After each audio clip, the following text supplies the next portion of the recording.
Diane, congratulations on your new picture, A Man in Love. This is a Cicom Pictures release. Yes. And they're kind of an interesting company because they've really grown in the last couple of years from the so-called art type picture to getting more mainstream, getting bigger theaters, more theaters. So tell me, Cicom, how's your relationship been with them? Well, I'm very happy. I'm very proud to be with them. I'm very happy that they bought the movie. They're very young people and very enthusiastic, and they're certainly a big hope, I think, for American movie goers and makers, and I think they're a big expectation. It's nice that there's a company like that who give pictures that only a few years ago might be United Artists Classics or Orion Classics, and give them a broader based distribution. Exactly. I think I think it's a very good company. Well, I can't say anything else, but I think it's a very good company. And very, very bright and very young and very talented. Tell me about the genesis of A Man in Love. Well, A Man in Love, I originally, the film was supposed to be a Warner Brothers film. It was a step deal with them, and they dropped it after 2 drafts, I think. And I brought it back, and we made it in France with a French company. It's a French production, no American money involved in the production. I wrote it now 3 years ago, like after Entre Nous. I thought I had to make something more contemporary. I've only dealt with period movies, Peppermint Soda, Cocktail Molotov. Entre Nous were period movies, so I thought, well, maybe I should just go for, a today movie, whatever it is. And then I thought maybe a love story today would be the thing I would like to go see, because that's the reason why you make movies, right? You need them, so you make them, because they don't exist. And I haven't seen a love story that struck me in a long time, so I decided to write a love story. And the world I know the most, or the best, is probably the world of actors and movies. So I decided that maybe to write the story of an actor would be interesting. I'm fascinated by actors, and I thought, just looking through the keyhole, how is it to be Robert Redford and to fall in love with a girl? Just that idea. So I just imagined a big star, a big movie star, being away from home, away from his country, somewhere in Europe, far from his roots, having to struggle between a character that he approaches and a love affair that he doesn't really understand, and that's more or less what I wanted to do. When you write, what is your method? For example, Francois Truffaut told me in an interview once that as he would get ideas for films, he would just make notes and throw them into a file, and then one day, the file was a story. Yeah, I think that's basically what I do. The story I wrote, I think I had notes from 10 years ago. It's not files, it's books, little notebooks that I keep. I have a lot of them, and I just go. But it's not like, what subject I'm going to go into my notebooks, but more or less I know where is what, and I just pick it up and I go over and I just use what actually most of the stuff is already written somewhere, and then you just have to work and dig deeper to make it happen.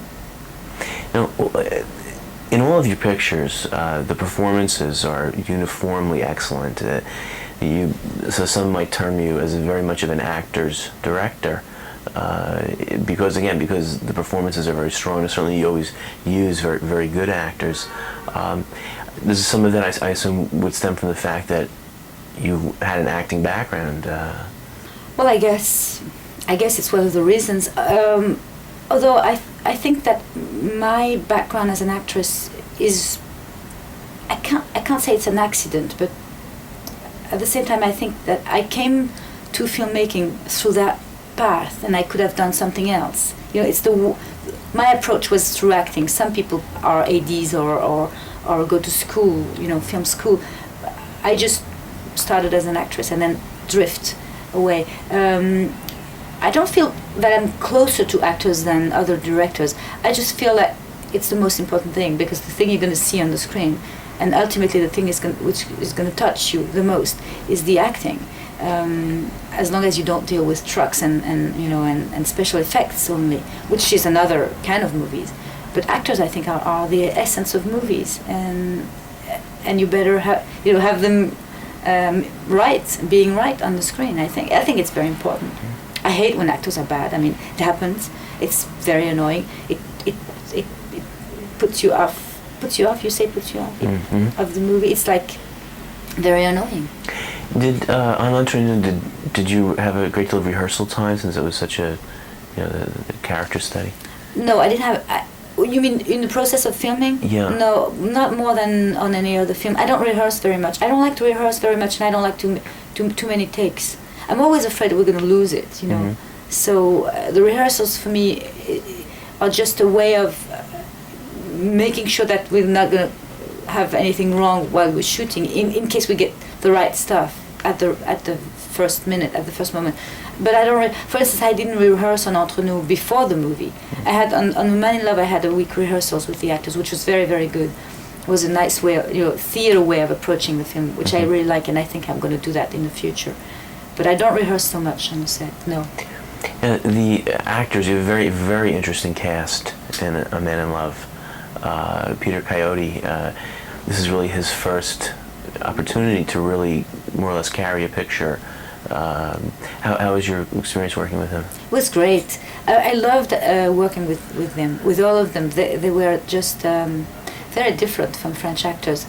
I used to, when the film opened in France 2 months ago, I was interviewed once by a French magazine, and I said then that I thought American actors were really better than French actors, and the reason was that French actors don't work so much. They're very lazy.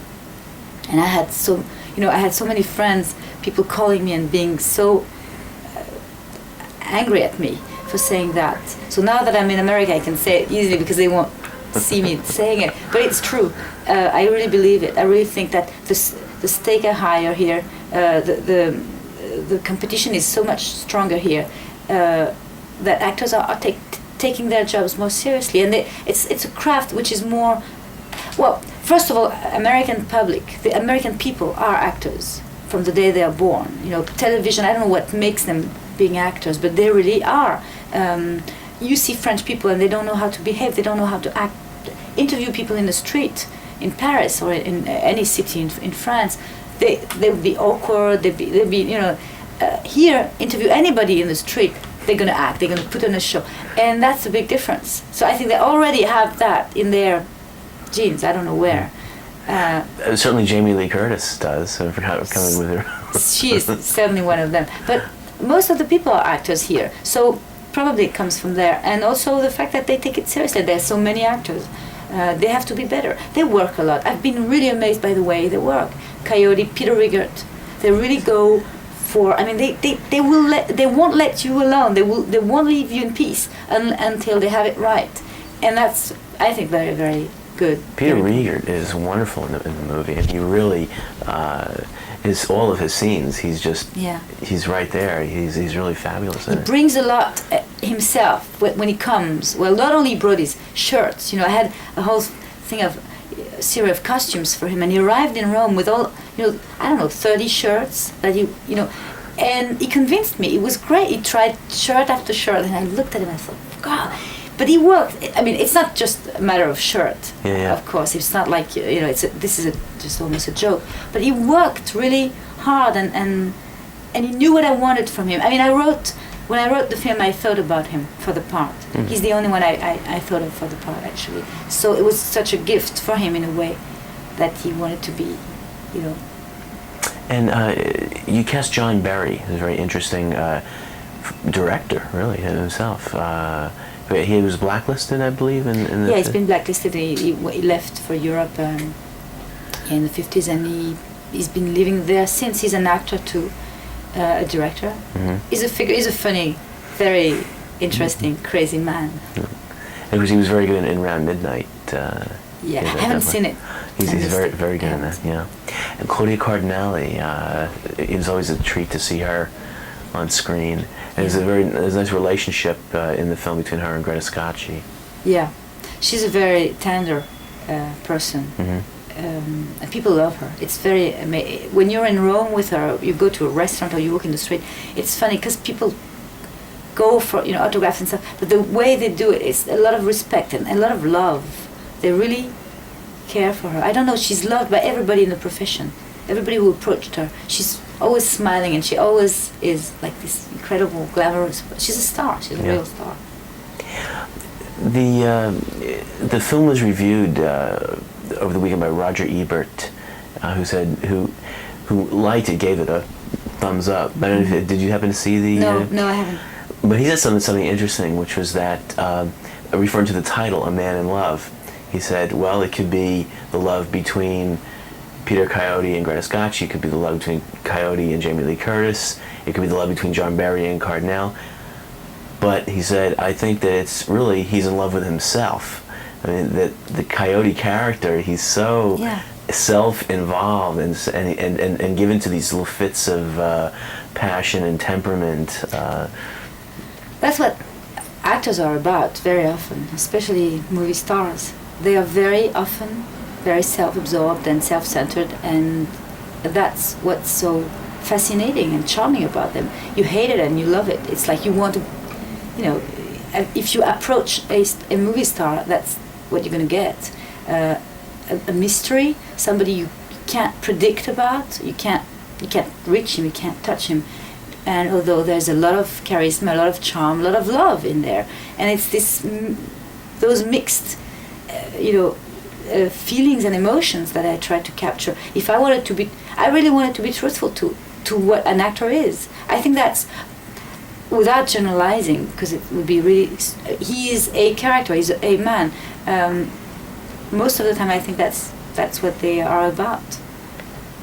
Now the love scenes in the film, when you went to shoot them, what kind of preparation, or how did you speak with the actors? I worked a lot on the love scenes because it was really a big issue for me. I consider that, if you're going to make a love story, you better have the sex scene right. Otherwise, you miss it all. After all, and very often I'm so bored with love scenes in movies. It's going to happen, and you go, okay, here we go. And it's going to be boring again, and it, or predictable, or a fade in out, whatever it is. It's generally very bad. I don't really remember recent love scenes that I really connected, except like love scenes in the 40s or 50s, and I wanted to find this excitement again, to be turned on just by a kiss on the screen. That's the emotion of my 13 years old. I wanted to find that again, and to be daring as well with today, because we have as filmmakers, I think we have a duty or a responsibility in front of the audience. People are going to imitate films. That's how they live. They imitate films all the time, and you better give them a good image of what you want to say. So we worked with the actors very closely. I spoke with them a lot. I talked with them a lot. And finally I came up with this idea for the first love scene in the movie that you might be referring to, which was the most important was not to show anything but to feel what they're going through in order to be turned on. Really that. So I just thought the more we're going to see the eyes and the face and not the bodies, the stronger it's going to be. I didn't want any music during the scene. The scene is very long. It's like probably one of the longest love scenes. It's like 3 minutes, I think, and it's real time. And the actors were so convinced that we were doing the right stuff, the right thing, that I think the magic happened that very first one take that we did. And there's also, in fact, as Roger Ebert pointed out in his review, there's a lot of humor. It's very, natural, kind of a scene. Yeah. That you capture. It was very, very well. Well, there's also this scene of the fantasy when she tells him the fantasy thing. Yeah. Yeah. Which is kind of, I find it daring to. I have never seen it in a movie. A fantasy told like maybe Godard did. In his early work, or in Weekend, if I remember well the film, there was a scene like that, which was it was erotic because of the talking, the words, not what you actually see, because you don't really see much. But I like it better when it's mental. What's also interesting in the film is when we're watching a scene that in reality is a scene from the Pavese film, and then but it's the way you cut it. The audience I think might think, is this really happening? For example, the scene with Greta and Coyote when she gets undressed, and you said, oh, Yeah. they're really living this out, and then you see it's Yeah. yeah. Well, when you deal with a film within a film, my opinion is that there are two or three things which you just have to be careful with. One is, I think, to make it clear for the audience what the film in the film is. What about it? What it is about? What's the story?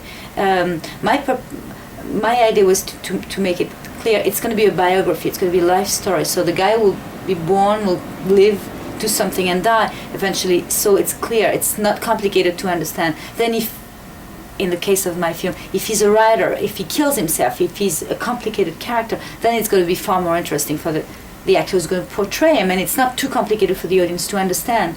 If you do remember Well Day for Night, you don't remember what's the film about, what's the film in the film about. You don't know at all. It's called Pamela something, and you don't know what it is. And it bothered me, although I really loved the movie, but it was something which I don't, and probably Truffaut didn't care so much. But, on the other side, A French Lieutenant Woman is the exact opposite. It's more important what the film in the film is than the actual love story between the two characters. So I always thought in between the two, I think.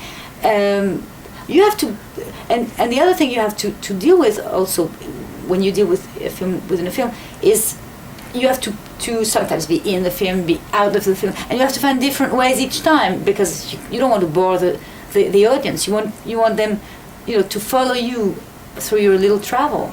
You certainly chose an interesting subject for the film, because it's someone who is really not, as is mentioned, someone who's not really well known in this country. Yeah.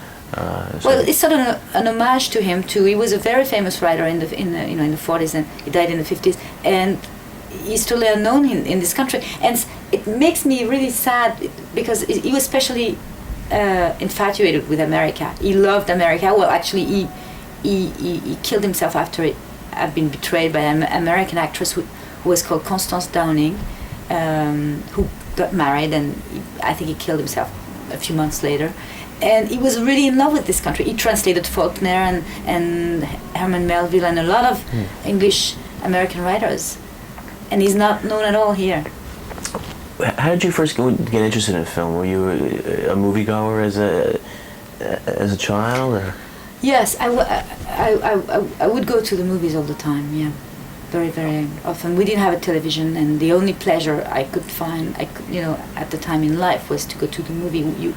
There was no better treat for me for an afternoon or Sunday or Saturday than going to the movie once or twice or three times. So I think I saw everything with no distinction, really, as a really real moviegoer. American films, European films, American films, European films, yeah. Everything which was in town, I would go. I would go see for a very, very, very long time. It was interesting because you just mentioned about some of the love scenes, say from the 40s. For example, I thought of The Postman Always Rings Twice, the Garfield, Lana Turner. They're very steamy. Very hot. Yeah. Yeah. Well, I just remember that even in bad movies, because maybe it was my age, the fact that I was 12 or 13 or 14, and it was like, but I remember the excitement and the feeling you had, in the dark, watching a couple kissing. It was really strong, and that's sort of over. That's sort of, maybe it's because I'm older, but maybe also it's because we don't present things in the same way, and we just sort of, or it's given as obvious, or it's... There's less romance today. So somehow it's that thing that I wanted to capture. Were there any French directors that particularly, say, encouraged you or influenced you? No, films encourage me more than directors, although I admire a lot of them. But I it's more films or emotions that I get from, and I'm very. It's very eclectic. It goes from very different films. I don't have a master or somebody that I really consider as my master. There's an interesting book that it was compiled by an American director, Tay Garnett, who directed the original Post Motion Wings twice. What Tay did before he died, he started in films in the 20s. He was one of those directors that was always admired more, say, in France than in his own country. And what he did was he put together a questionnaire on directing, and he sent it to 50 international directors. I mean, Scorsese and Spielberg, Fellini, Foreman, etc., etc., Renoir, René Clair. And the book has never been published in this country. It was, however, published in France. Was it? In the Hatier, that Yeah? series, yeah. I didn't know. It's fascinating and well worth sharing. We're trying to get it published here. Well, you know, Libération did something like that this year in Cannes. Do you know about it? There's a big issue of Libération, which is like sort of a huge. It's in paper, like their paper, like Libération, and they asked I think 700 directors all over the world. It's a lot. Yeah. I mean, and it's fascinating to read the answers. Actually, It really is. The question was, why do you film? Pourquoi filmez-vous? Which is, it's based on I think it was Breton or Aragon who asked that question. Pourquoi écrivez-vous? Why do you write? To I don't know, not 700, but a lot of writers at the time, and the answers were. Why do you film? What was my answer? I think I answered that I film because I can't do anything else, and I film like others have children. I film to remember, to be remembered, to love, to be loved, things like that. Very short. Why don't we just change the tape? Okay. But you should read it. It's Yeah, it sounds fascinating. It's in great. French. Do you speak French? I can read it a little bit.